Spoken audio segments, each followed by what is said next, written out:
சிவாய நம. அனைத்து அடியார் பெருமக்களுக்கும் வணக்கம்.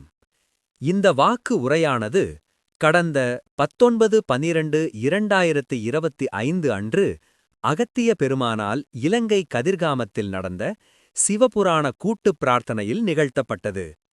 வாருங்கள், வாக்கிற்குள் செல்வோம். இறைவா நீயே அனைத்தும், இறைவா நீ நன்றாக இருக்க வேண்டும். அன்னை ஸ்ரீ லோபாமுத்ரா உடனுரை தந்தை அகத்திய மாமுனிவர் திருவடிகளை பணிந்து ஈரேழு உலகத்தையும் காத்து அருளக்கூடிய அன்னை ஸ்ரீ உண்ணாமலை அம்மையுடனுரை தந்தை அண்ணாமலையார் பொற்கமலத்தை பணிந்து பதிவினை வெளியிடுகின்றோம். வணக்கம். இந்த தெய்வீக செய்தியை கேட்க வந்திருக்கும் புண்ணிய ஆத்மாக்களான உங்களுக்கு எங்கள் வணக்கங்கள். வணக்கம். சித்தர்களின் அருள்வாக்கை கேட்க நீங்க தேர்ந்தெடுக்கப்பட்டிருக்கீங்க. இத முழுமையா கேட்கும்போது உங்க வாழ்க்கையில நிச்சயம் நல்ல விஷயங்கள் நடக்கும். ஆமா, வணக்கத்திற்குரிய அகத்திய மாமுனிவர் அருளிய ஒரு மிக ஆழமான செய்தியை பத்தி தான் இன்னைக்கு நாம ஆழமா பார்க்க போறோம். அப்படியா? ஞானத்துக்கும் நமக்குள்ள இருக்கிற ஒரு தெய்வீக சக்தியான விஷ்ணு சக்கரத்துக்கும் என்ன தொடர்புங்கிறத இது விளக்குது.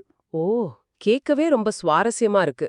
அப்போ இத கேட்கறதுனால எங்களுக்கு என்ன பலன்கள் கிடைக்கும்? நிச்சயமா ஒரு தெளிவு கிடைக்கும். உங்க பிறப்போட நோக்கத்தை பத்தின ஒரு தெளிவு. சரி. அது மட்டும் இல்ல, உங்களுக்குள்ளே மறைஞ்சிருக்கிற ஒரு பெரிய சக்தியை பத்தி தெரிஞ்சுக்குவீங்க. ஒரு பெரிய ஆன்மீக ரகசியத்தோட திறவுகோல் உங்க கைக்கு கிடைக்கும். அருமை. வாங்க, இந்த ஆழ்ந்த ஞானத்தை பத்தி விரிவாக பாப்போம்.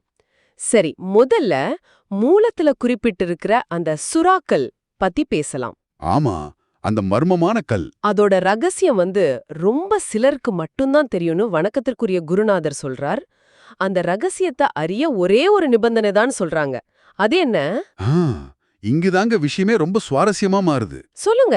அந்த நிபந்தனை ஒருத்தருக்குள்ள இருக்கிற விஷ்ணு சக்கரத்தை இயக்கிற திறனை பெற்றிருக்கணும். விஷ்ணு சக்கரத்தையா? அது வெளியில இருக்கிற ஒரு ஆயுதம் இல்லையா? இல்ல, சுவடியின்படி இந்த விஷ்ணு சக்கரம்ங்கிறது வெளியே இருக்கிற ஒரு ஆயுதம் கிடையாது. அது நமக்குள்ளே இருக்கிற ஒரு உள்ளார்ந்த சக்தி. ஓஹோ, நமக்குள்ள இருக்கிற சக்தியா? அப்படியானா அந்த சக்தியை எப்படிங்க இயக்கிறது? ஒரு சாதாரண மனுஷனால முடியுமா? முடியும். அதுக்கான வழியையும் வணக்கத்திற்குரிய குருநாதர் ரொம்ப அழகா சொல்றாரு. எப்படி? எப்போ ஒரு மனிதனோட உள்ளத்துல நாம ஏன் பிறந்தோம், நம்மளோட பணி என்ன அப்படிங்கிற கேள்வி ஒரு உண்மையான தேடலோட எழும்புதோ, அந்த ஒரு நொடியில உள்ளே இருக்கிற அந்த சக்தி மெதுவா விழிக்கத் தொடங்குது. அப்போ வாழ்க்கையோட நோக்கத்தை பத்தின நம்மளோட உண்மையான தேடல் தான் அந்த சக்தியை எழுப்புதுன்னு சொல்றீங்களா? மிகச்சரியா சொன்னீங்க. அந்த தேடல் தான் முதல் படி. அப்போ அதுக்கப்புறம்? அந்த தேடலின் மூலமா ஞானம் பிறக்குது. அந்த ஞானம் பிறக்கிற கணத்துல இராவணேஸ்வரனால் தேடப்பட்டதா சொல்லப்படுற அந்த சுறாக்களோட ரகசியம் அது தானாவே வெளிப்படும் மூலத்துல சொல்லியிருக்கு. அப்போ ரகசியத்துக்கான திறவுகோள் வெளி உலகத்துல இல்ல? இல்லவே இல்ல, அது நமக்குள்ளேதான் இருக்கு. ரொம்ப ஆழமான கருத்து. அப்போ இந்த உரையாடலோட முக்கிய புள்ளிகளை நாம ஒரு முறை தொகுத்து பார்க்கலாமா? கண்டிப்பா. முதல் புள்ளி சொல்லுங்க. அந்த சுறாக்கல்லோட ரகசியத்தை தெரிஞ்சுக்கணும்னா ஒருத்தரோட உள்ளே இருக்கிற விஷ்ணு சக்கரம்ங்கிற உள்ளார்ந்த சக்தியை இயக்கணும். இதுதான் அடிப்படை. சரி. இரண்டாவது புள்ளி, அந்த விஷ்ணு சக்கரம் எப்ப விழிக்க ஆரம்பிக்கும்னா நாம் ஏன் பிறந்தோம் அப்படிங்கிற உண்மையான ஆழமான கேள்வி நமக்குள்ள எழும்போதுதான். ஓகே. அப்போ மூணாவது, அந்த கேள்வியால ஞானம் பிறக்கும்போது அந்த சுறாக்கல்லோட ரகசியம் எந்தவித முயற்சியும் இல்லாம தானாவே வெளிப்படும். ஆக சுய தேடல் தான் எல்லாத்துக்கும் திறவுகோள்.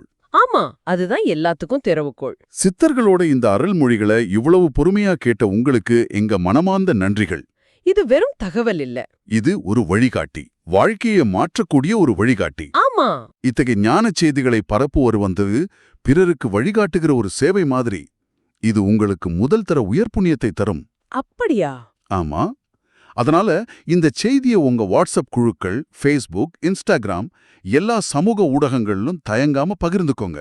சரி. இதை யார் வேணும்னாலும் பதிவிறக்கம் செஞ்சு அவங்க தளங்கள்ல பதிவேற்றலாம். இதுக்கு எந்த பதிப்புரிமையும் கிடையாது. இந்த ஞானம் எல்லாரையும் போய் சேரணும். ஓம். அன்னை ஸ்ரீ லோபாமுத்ரா உடனுரை தந்தை அகத்திய மாமுனிவர் திருவடிகளில் சமர்ப்பணம். சர்வம் சிவார்ப்பணம்.